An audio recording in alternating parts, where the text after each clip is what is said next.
Olá, meus queridos amigos, sejam bem-vindos ao canal Sérgio Brant. O tema de hoje está impactante, impressionante e eu digo para você que também polêmico, né? Tema de hoje, a marca da besta. Muitas ideias têm surgido aí pelo mundo afora e não é de agora, né? No passado, os cristãos acreditavam que a marca da besta era o código de barra. Isso mesmo. Eles acreditavam que a marca da besta era o código de barra.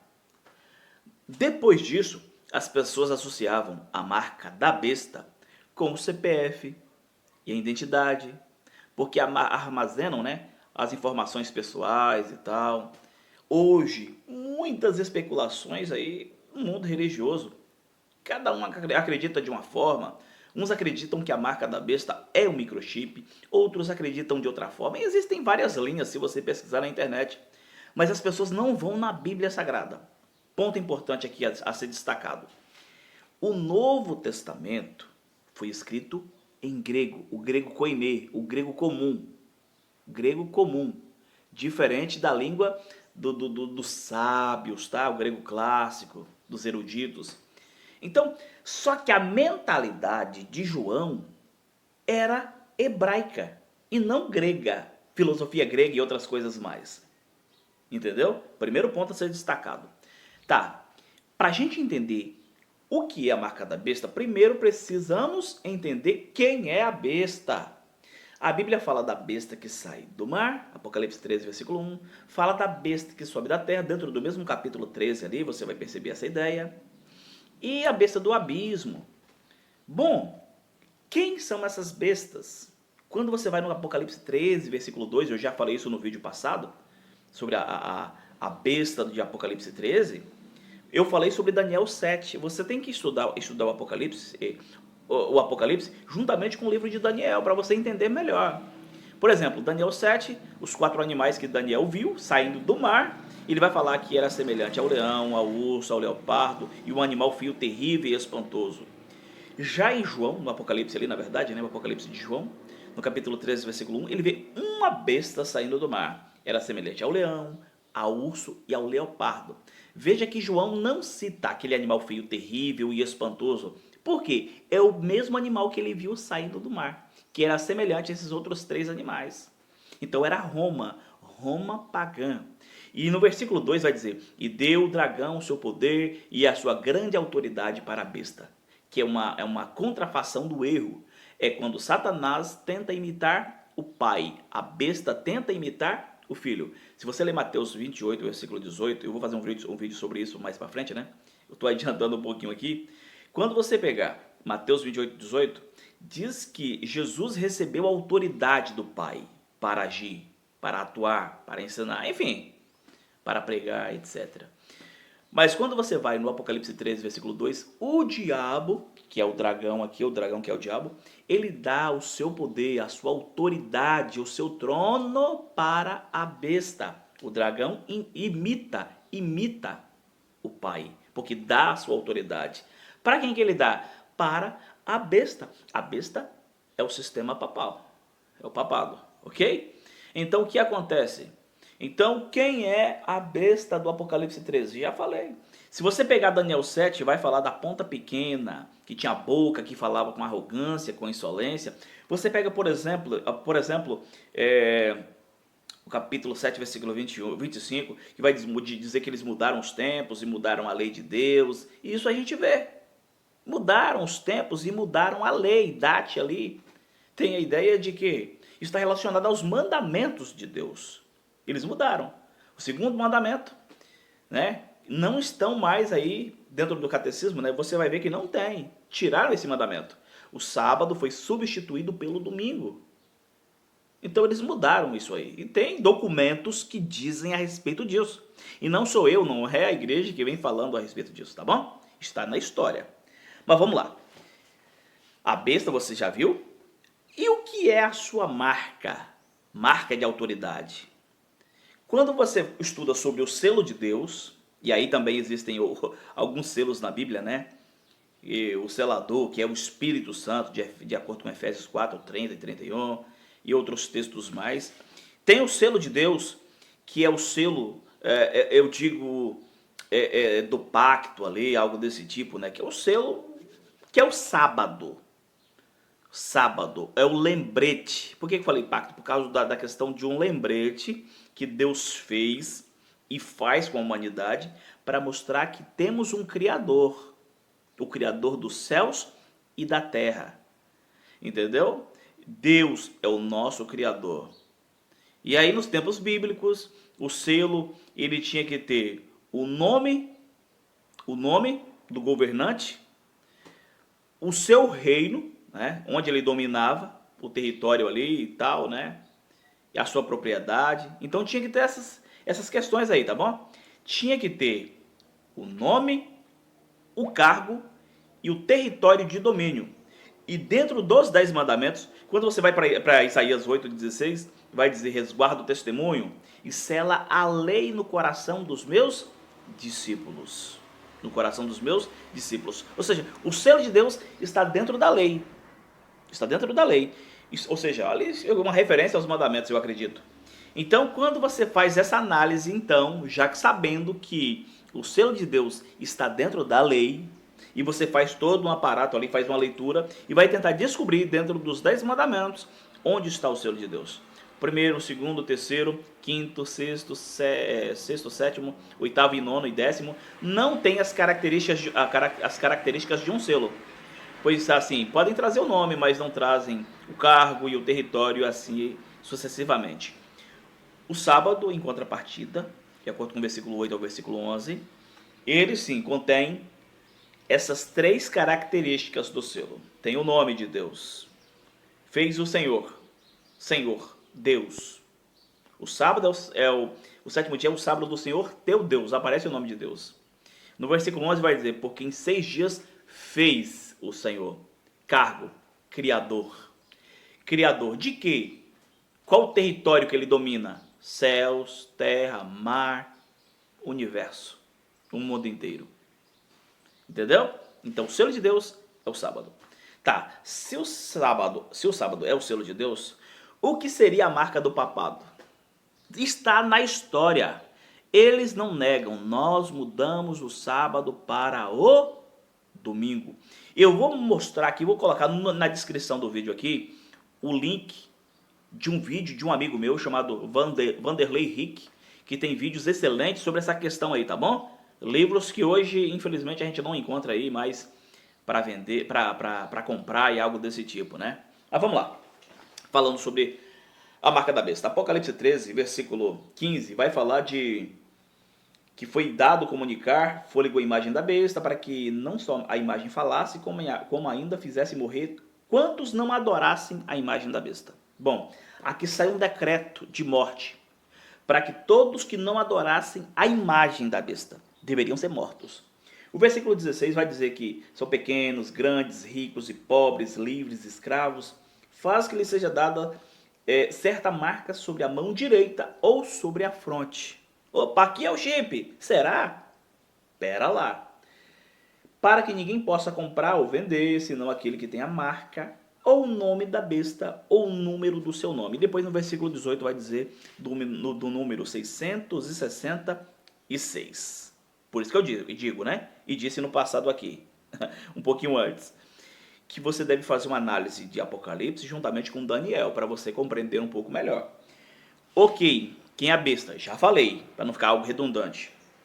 Quando você vai para o livro de Daniel, no capítulo 3, você vai ver algo parecidíssimo.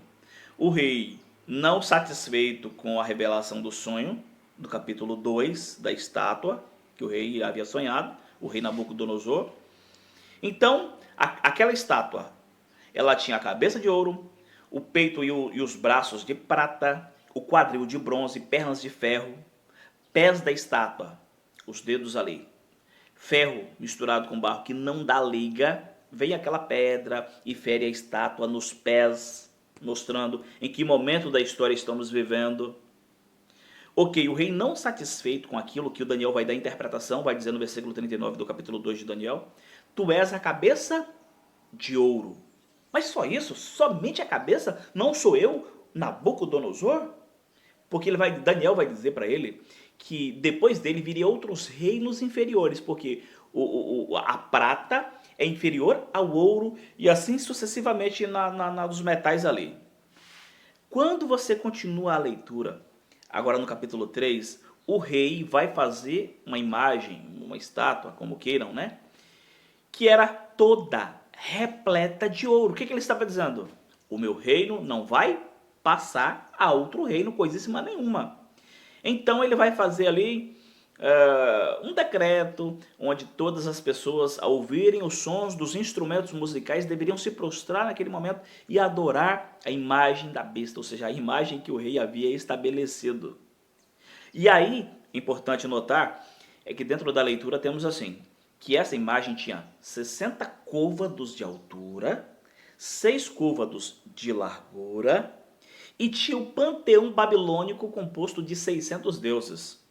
Ou seja, 666. Por isso que eu digo, quando você estudar Apocalipse, volte para o livro de Daniel para que você compreenda, tá? Então, quando João vai falar sobre o número 666, está falando sobre paganismo, idolatria, rebelião para com a lei de Deus, entendeu? Por quê? Aí saiu o decreto para que todos deveriam se prostrar diante daquela imagem. Aí vem, os 3 amigos de Daniel resolveram não se prostrar diante daquela imagem. Por quê? Porque era pecado.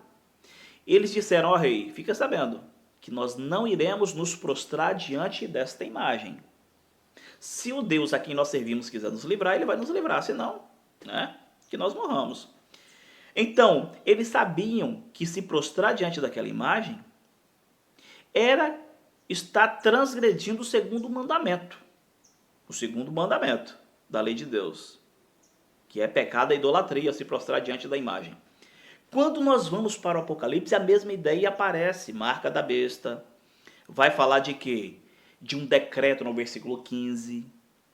Vai repetir ali a ideia do 666 no Apocalipse. Agora no futuro não será mais no segundo mandamento que Satanás vai mexer, mas no quarto. A marca da besta nada tem a ver com microchip, com código de barra, com CPF, com identidade, nada disso, nada disso. Se o selo de Deus é o sábado, né? E quando eu falo selo de Deus, eu estou falando de Deus o Pai, de Jesus, do Espírito Santo, que é o selador, né? Então vamos lá. Ok. Por que eu acredito que, de acordo com aquilo que eu citei até agora, que a marca da besta não pode ser um microchip ou código de barra, etc. Por quê? Porque nós temos que entender a mentalidade hebraica no qual foi escrito o Novo Testamento. Vou pegar aqui, por exemplo, e eu convido você que leia comigo aqui, por exemplo, Êxodo capítulo 13, versículo 9. Eu vou ler aqui e vou fazer algumas perguntas para a nossa reflexão, para o nosso estudo. Diz assim: e será como sinal na sua mão e por memorial entre os olhos, para que a lei do Senhor, preste atenção, aqui vai falar de marca na mão e marca por frontal, memorial entre os olhos, ou seja, que é a testa, tá ok? Marca na mão e marca na testa. Para que a lei do Senhor, está relacionado à lei, foi isso que eu falei anteriormente, tá? Para que a lei do Senhor, não de Moisés, mas do Senhor, esteja onde? Na tua boca. Para quê? Para ensinar a transgredir? Para ensinar que acabou? Não. Esteja para ensinar que ela está em vigor. Ok? Esteja na tua boca, pois com mão forte o Senhor teu Deus te tirou do Egito. Como é que começa o primeiro mandamento? Na verdade, ali, quando Deus vai escrever, ele vai falar para o povo de Israel. Olha, vai começar dizendo o seguinte: eu sou o Senhor teu Deus, que te tirei de onde? Da terra do Egito, da casa da servidão, e não terás outros deuses diante de mim. Perceba que a marca na mão e marca na testa está relacionada à lei do Senhor, que te tirou da terra do Egito, falando do povo de Israel, e nos tirou também da escravidão do pecado. Entendeu? Então, olha a mentalidade hebraica. No versículo 16 agora, ó.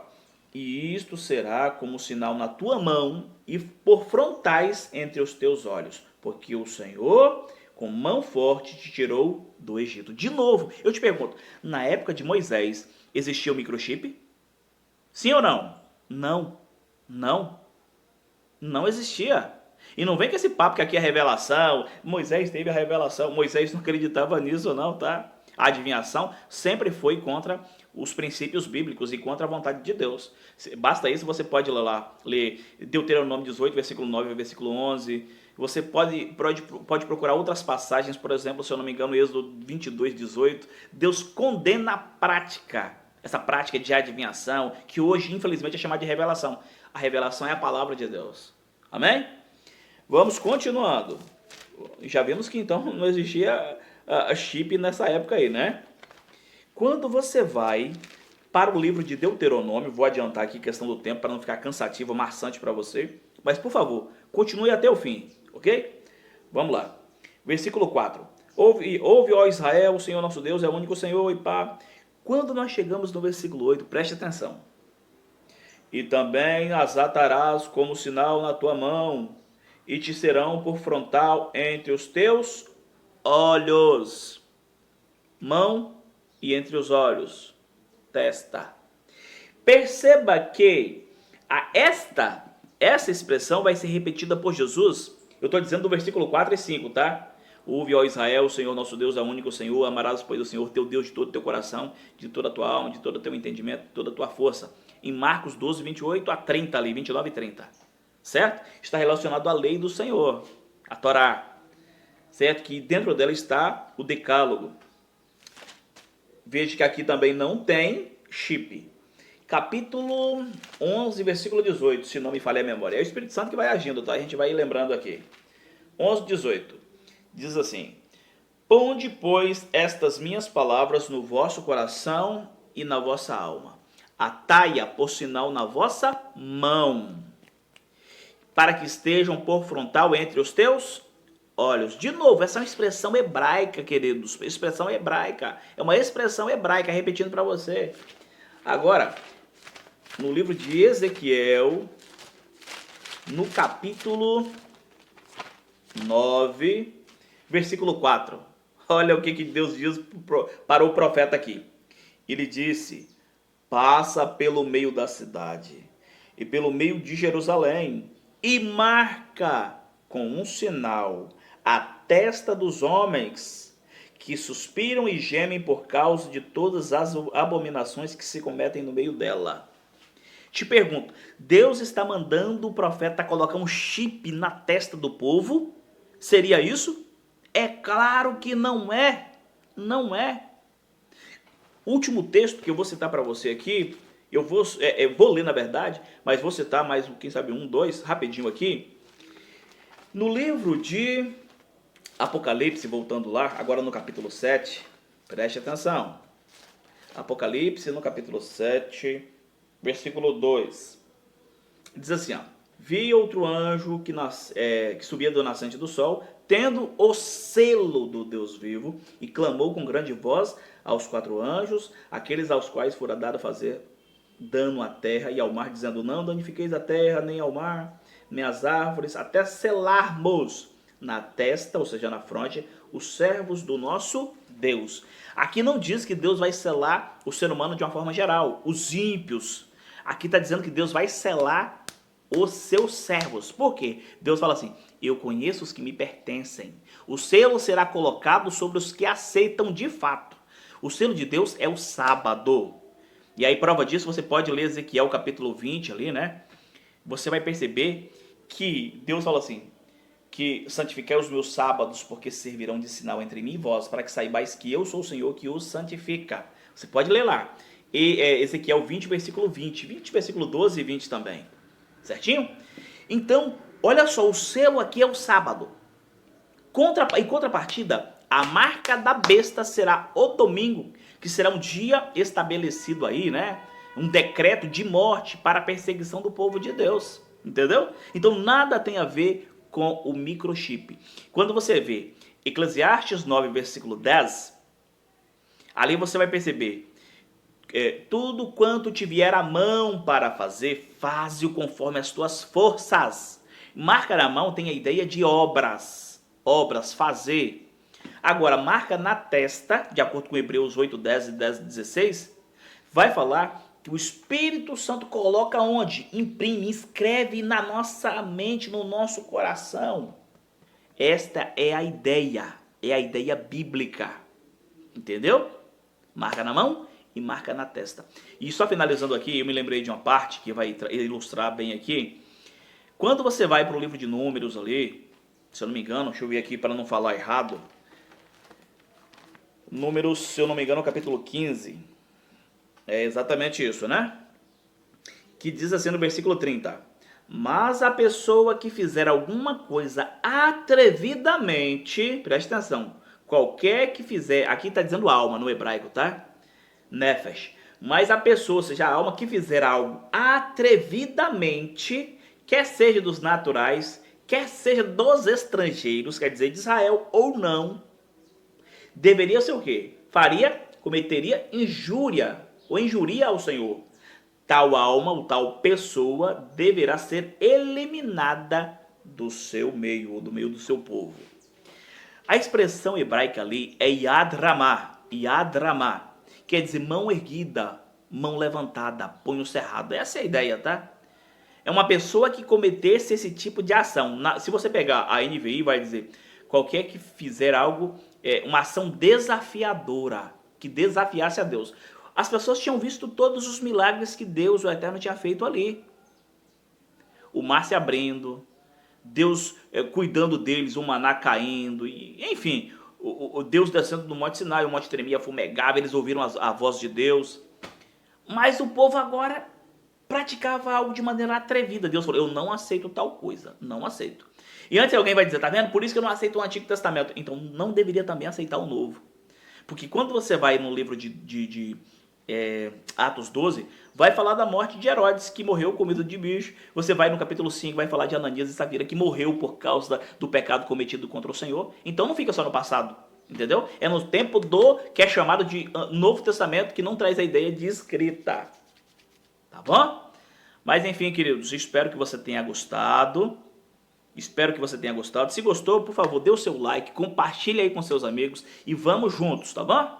Vamos juntos nessa daí. Então, só reforçando, a marca da besta não é o microchip.